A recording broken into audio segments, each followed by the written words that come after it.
Okay, y'all, so let's get into this breakdown of John chapter 10. Let's start with the chapter context.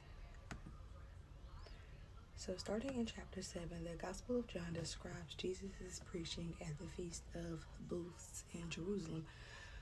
Through chapter 7 and 8, he debates with critics in attempts to explain spiritual truths. On the way out of the city, Jesus gives sight to a man born blind, as shown in chapter 9.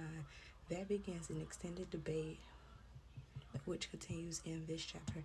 Jesus gives analogies of his mission using shepherds as a theme.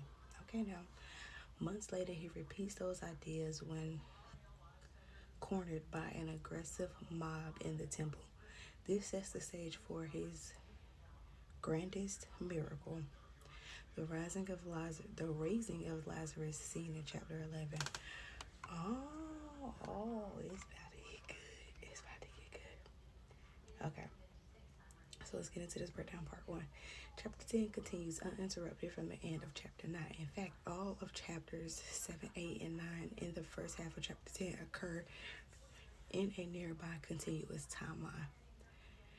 At the end of chapter 9, Jesus was debating those who objected to his giving sight to a blind man, to a man born blind. I need my coffee to kick in. John chapter 9.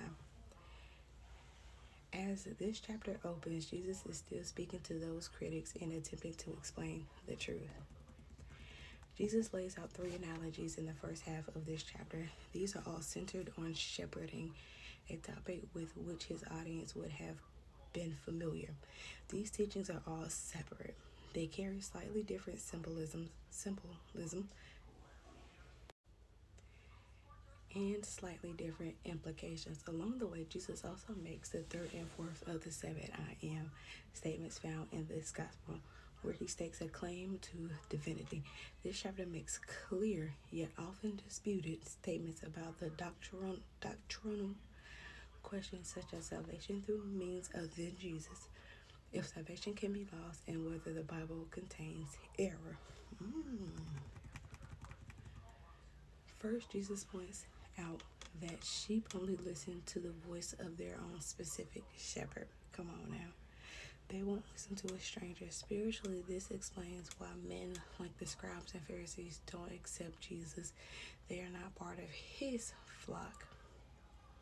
In prior discussions, Jesus noted that these men are ultimately subjects of the devil. John 8:42